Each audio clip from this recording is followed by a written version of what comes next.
Good afternoon, people. Welcome to the Big Dam. This your boy Bobby Hill. Welcome y'all in. Hope y'all had a great weekend. Hope y'all was safe with it. Fourth of July. We don't celebrate that too much, so for personal reasons. And but I know everybody. This is a big thing in this country about when this country, declared its independence, and they took it very seriously. It was the 250th anniversary, and they took it seriously. It's unfortunate that we had the type of administration we have to celebrate that. Would have been nice if it would have been someone else, but we got what we got. Before we go further, I like to give, like always, give a shout out to my lovely wife, Sandra Hill. She's, doing her thing. My backbone, my rock. We lean on each other, we support each other.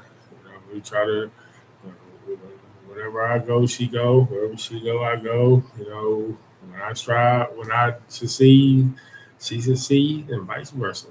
And that's how it's it. That's how it is. That's how it's gonna be.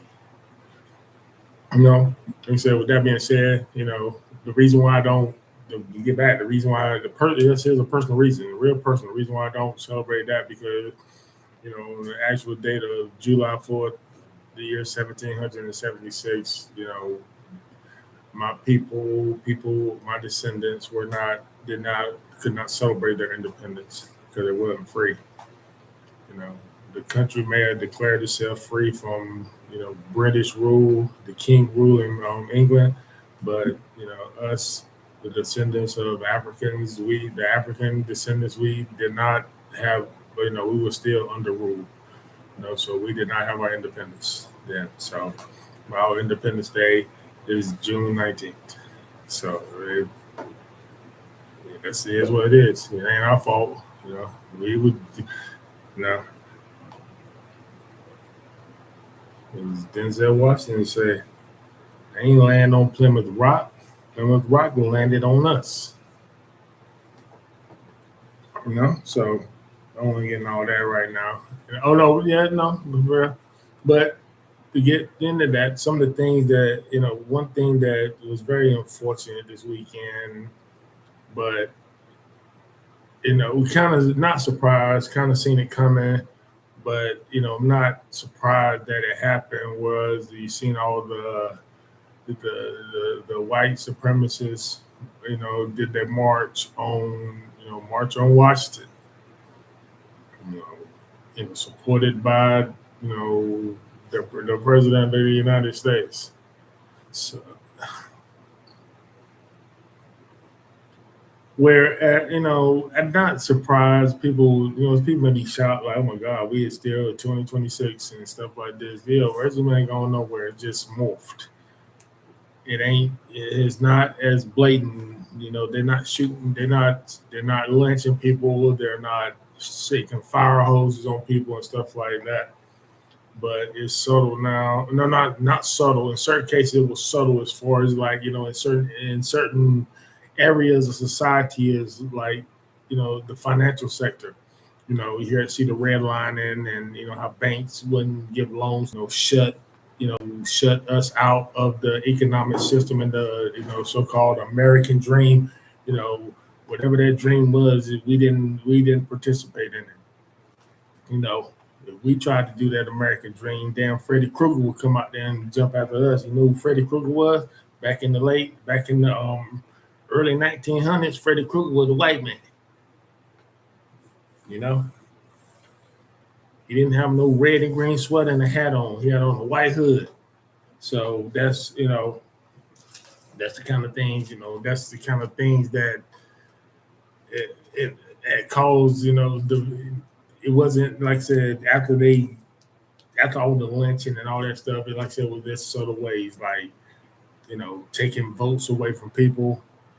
Making it harder for us to vote. With poll taxes and literacy tests and all that, and just cutting off money to our educational system, even though in certain areas the population of the minority, though actually blacks were not the minority, but they were treated the minority, even though blacks were, contributing, paying more taxes to the government than than the other people, but the other people were seeing the benefits. Is we were getting scraps, but we were spending the most money. Stuff like that, generation after generation. That's the stuff that we have dealt with. And it's sort of like, you know, dug in, like it's sort of like rooted in society, rooted in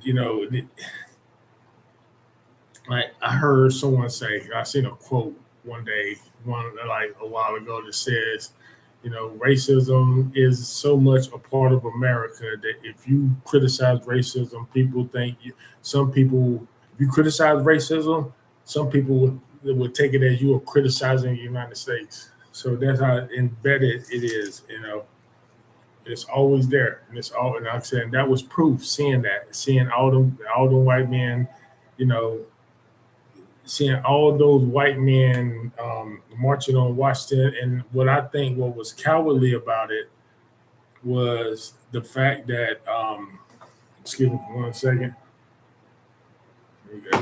The fact what was so cowardly about it is that you cover your face, man. You claim that you're the master race. You claim that you are superior to everybody. You superior,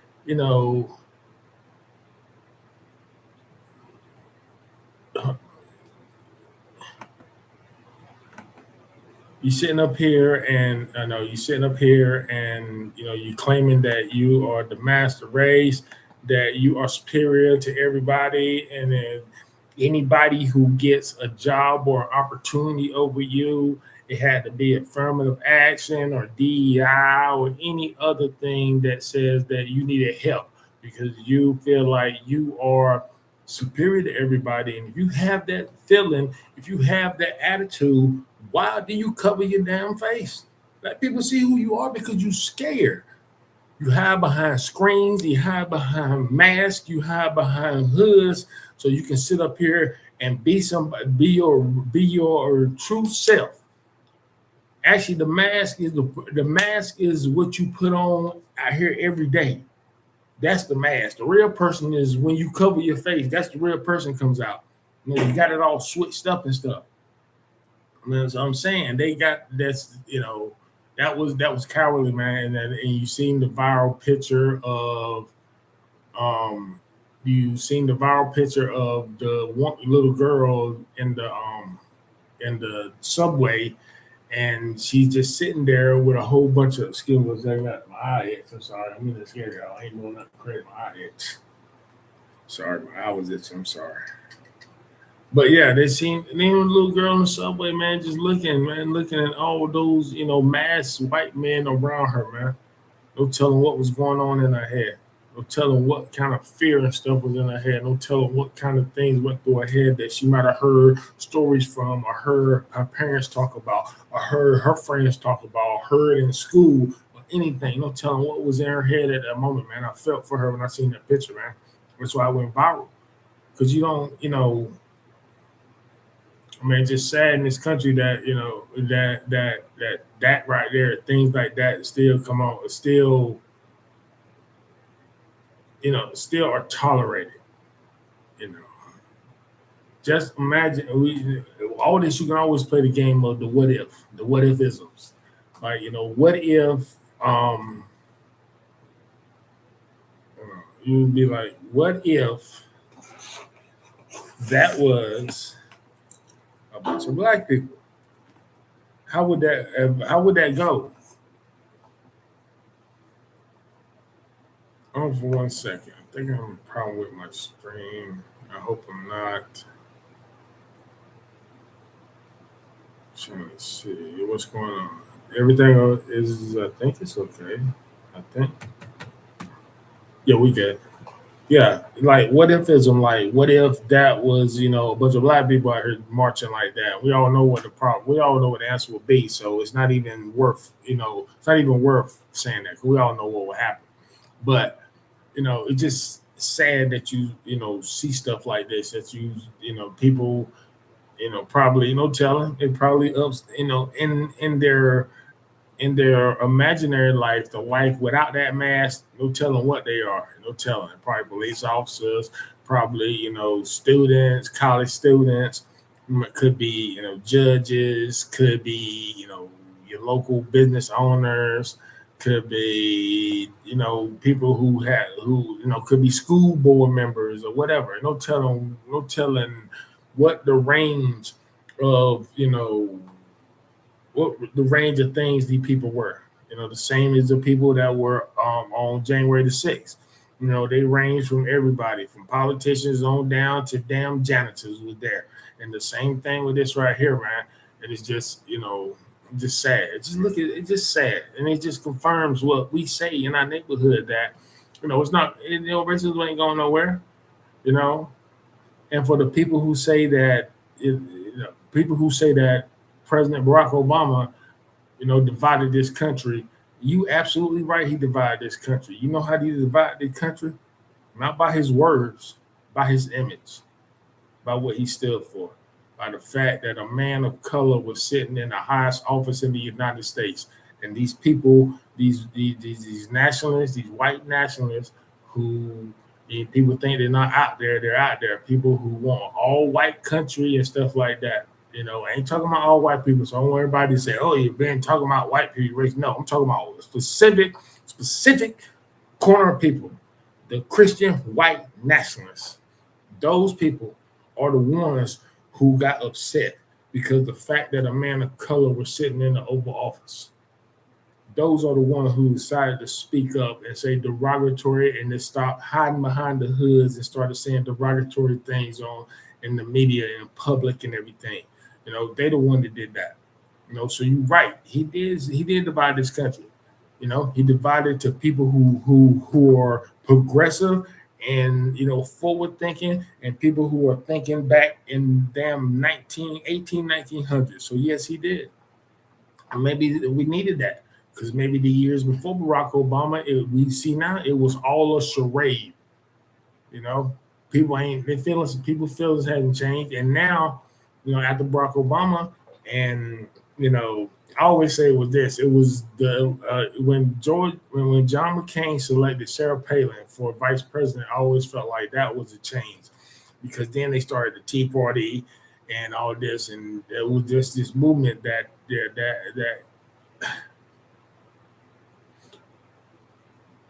like I said, I don't want to come off as like being like, oh, you bash. I know I'm not bashing like everybody, it's a specific people, but the people that had that white grievance that felt like white people were being, I don't know, because, brown people were coming up in society.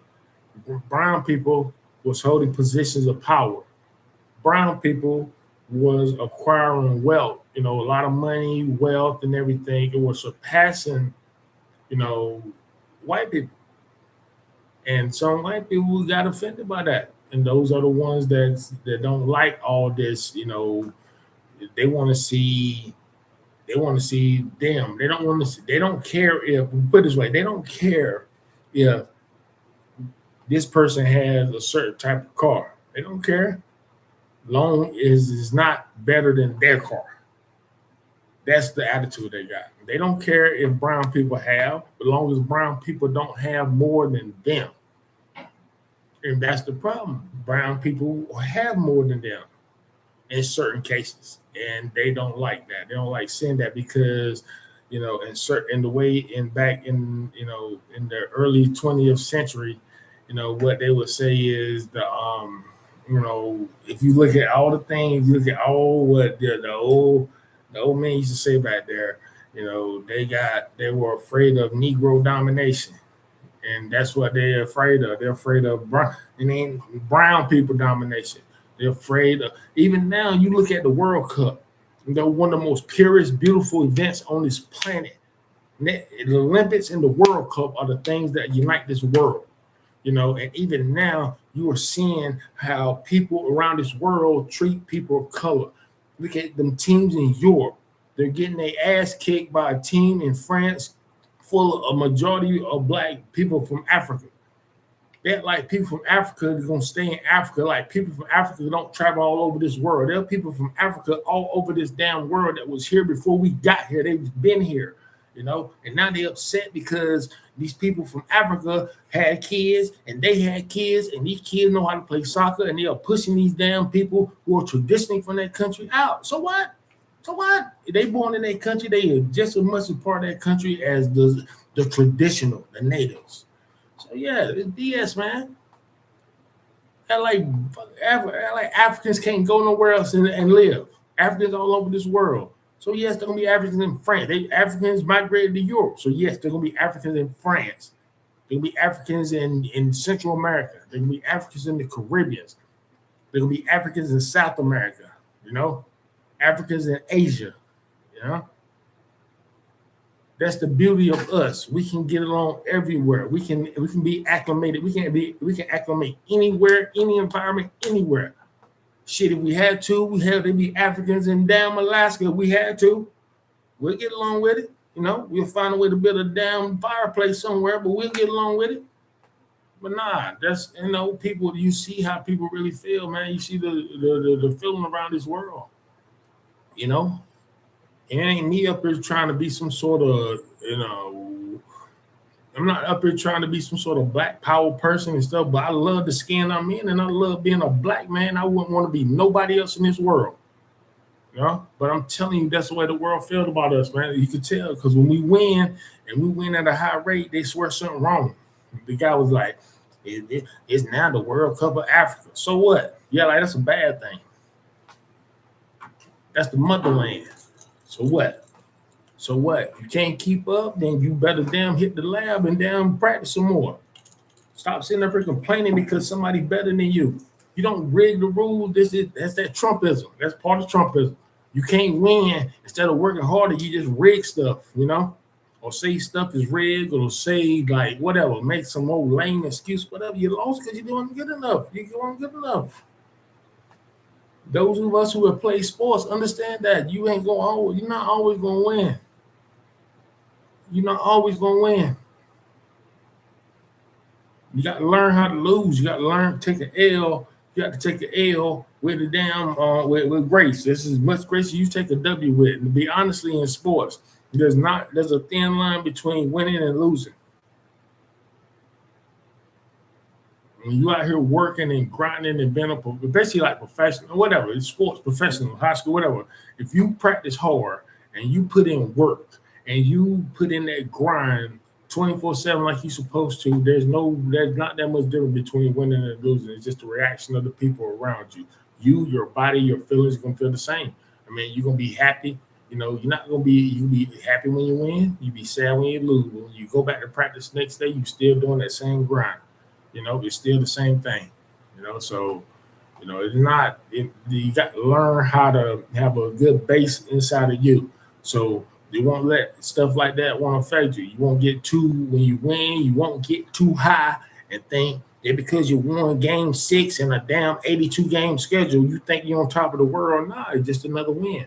But on the other hand, if you lose, it ain't the end of the world. You just getting there and practice and hit and grind and keep on grinding and go, continue to go to the lab. So like I said, it's just amazing how people are. It's just how certain people in the world, man, how they treat people with my skin tone, around my skin tone, darker, a little bit lighter, whatever. It don't matter. They could be from Africa. They could be from a Latino. A damn Spanish-speaking country, or Central America, Latin America, anywhere. It's amazing how people treat certain people in this world, man. It is sad, and it's sad that the people that people that's in power, or just sitting here, are just sitting here like. They okay with it.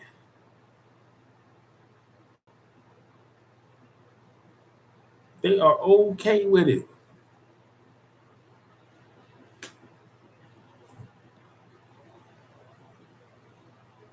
Then you got people like our president up there just promoting it, man. That's his lifeline. That's his lifeline. He saw that. He saw this element in this country, and he decided to take advantage of it. and profit off of it. And that's what he's doing now. He's took advantage of it. He done got elected in office twice. And he got these people thinking he's like a savior, like he's this type of person that he's not. No, he is just a crook, man. He's just stealing from the people in broad daylight. That was so sad. It's in broad daylight. It's right here for everyone to see. It ain't nothing he's hiding. He don't care no more.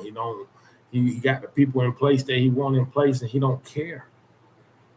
He don't care. And it's gonna take, I don't know. It's gonna take people that's gonna have a strong will, strong backbone, and stop sitting up here giving people these damn word salads and do some action. Stop sitting up here. I'm tired of hearing how corrupt he is. We know how corrupt he is. We know this. We know this. Tell us what you're gonna do to remedy this situation, man. To remedy this situation, man. We know everybody know that prices are high. Everybody know we have to pay them prices. We know gas high. We know all that. We don't need to be reminded of that every time that someone gets on stage or gets on television, man. We want to see what you gonna do. No.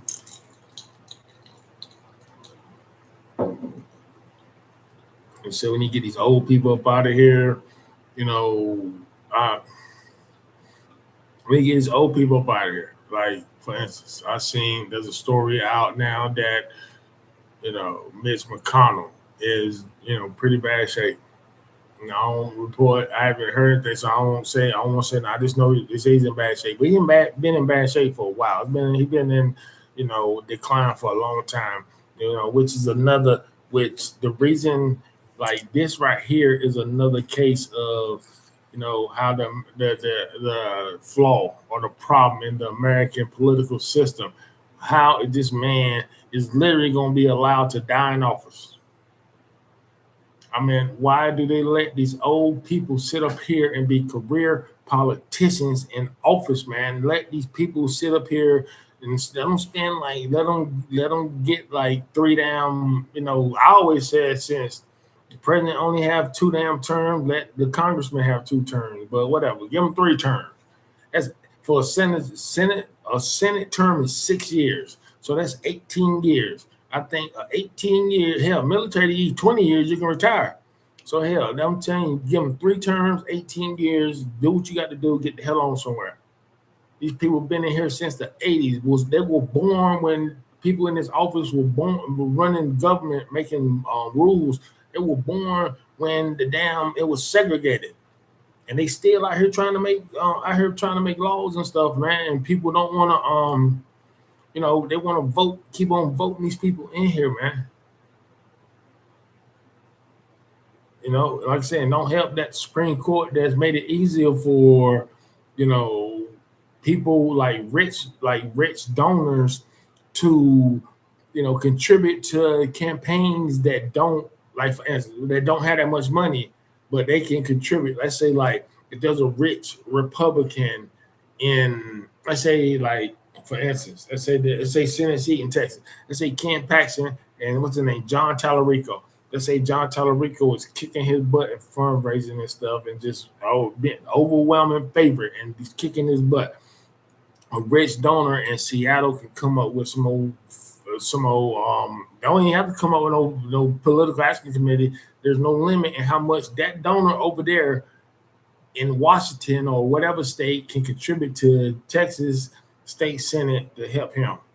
That's what it's saying they could do. So money everywhere can be funneled into one little race, stuff, that's what they want. They want the money in politics. And that's why, politics is the way it is, man. With every politician can be bought. All of them. Politicians can be bought, They ask for money. They ask these donors. For instance, you're not a serious candidate for Senate or House, or definitely not president. You're not a serious candidate unless you get, donations from big time donors, because it takes money. So when they say anybody can do it, no, anybody can't do it. In theory, it would be nice. In theory, anybody can go apply and all that, but if you not anybody can go get money out here from these big, millionaire and billionaire donors and stuff. So that's why that's the state of politics that we in. And it has progressively gone that way. And Republican Party has decided that they want money and everything. You won't be able to buy your way to the damn top. You won't be able to buy. You can back. You got enough money. Elon Musk wanted to. He did it. I don't want to say that maybe he did it, but Elon Musk wanted to. He could buy a president.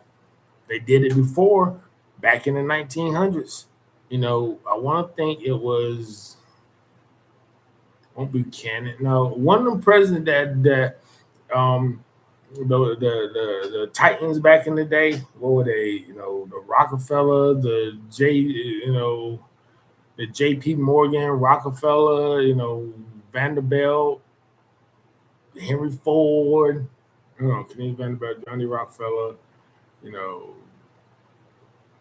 yeah, there was some other, Henry Ford, Johnny Rockefeller. It was Cornelius Vanderbilt, J.P. Morgan. Yes. Like I said, they put their money together and they bought a president. So ain't nothing new in this country, man. Money, this country, they don't worship. They tell me it's a Christian country. It's not a Christian country. This country is a money country. Like Chris Rock said, this country, they don't worship God. They worship money up here. That's why in every dollar bill they put "In God We Trust." They worship money. Money can get you anything, and it's sad, right, man? Because this country is dying slowly because money has corrupted everything in here.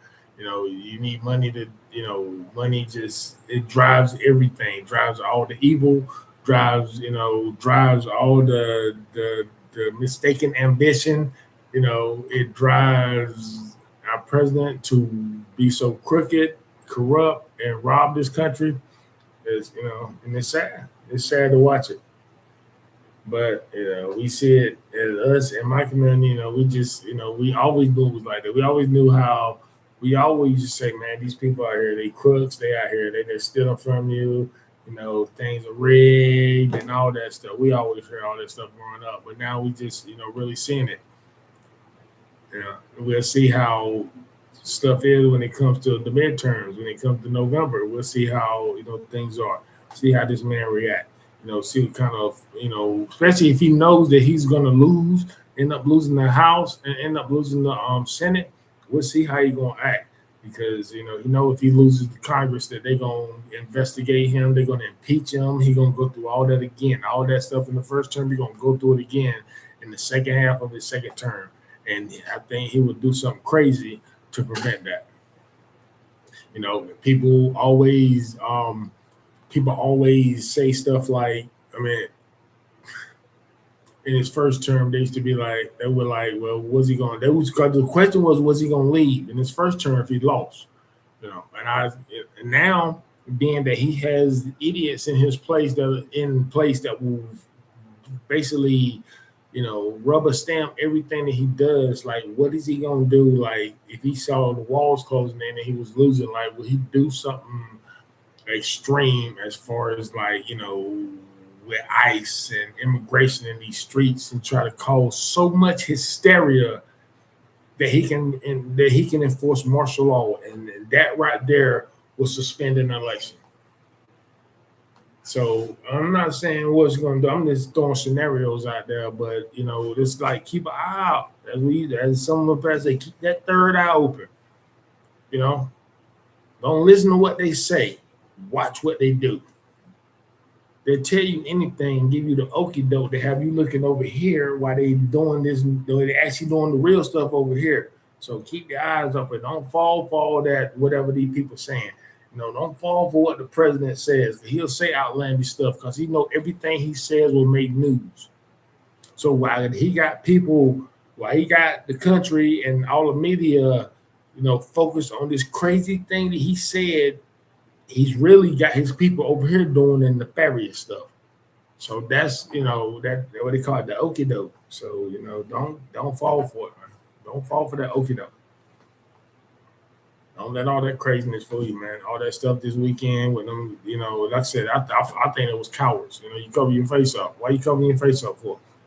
Why you covering your face up?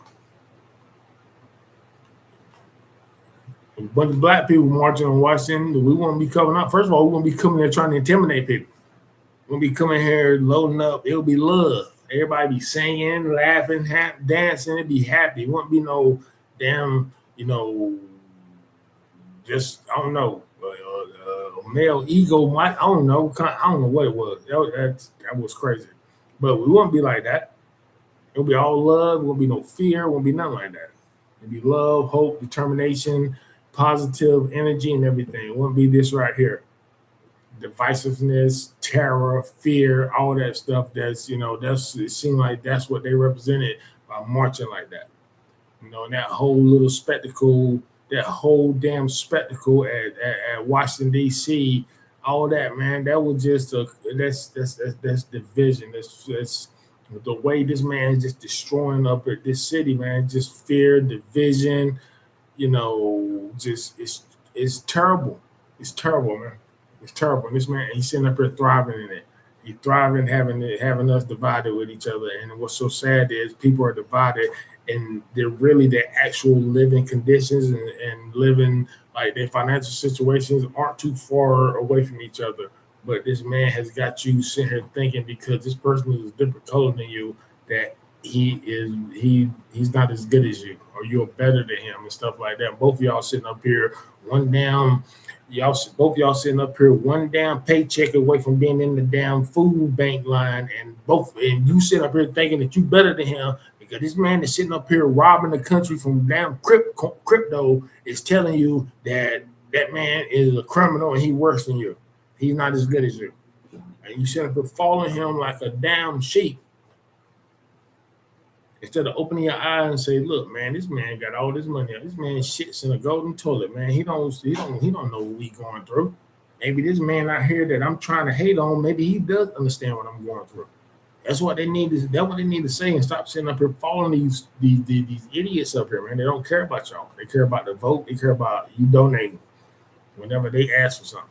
So, whenever we can change that mentality, man, maybe we can change things around here. Maybe we can change the feeling, people have towards, the institutions and, society in general, period, man. Just, we just don't know. Hopefully it'll show. Hopefully we'll wake up. Hopefully, I wake up and smell the coffee. We'll see. We'll see. I'll give a shout out to my man Ant Live. I see you, my man. Peace out, my brother. Tell little man, keep doing your thing. Keep grinding, brother. That being said, I'd like to thank y'all for being here with me today.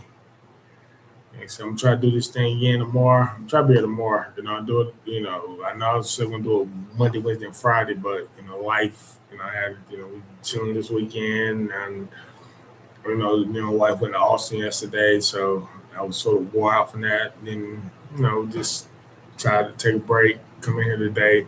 I try to, see what I can do tomorrow. Definitely one on Friday. It's getting, hopefully you're trying to grind through this summer season. We got football. We got football coming this fall. And like I said, I'm not going to try personally be all football and nothing like that, but I will talk about it a little bit, because that's, I talk about football is interesting to talk about. But it's not going to be 100% that. But yeah, just like I was talking about the finals, talk about Wemby. Yeah, we're going to do that. Well, I appreciate y'all for being here. I always say, kiss your kids, kiss your loved ones, express to them, tell them how you feel before it's too late. You never know. Things change. You might not get that chance, So, I love y'all.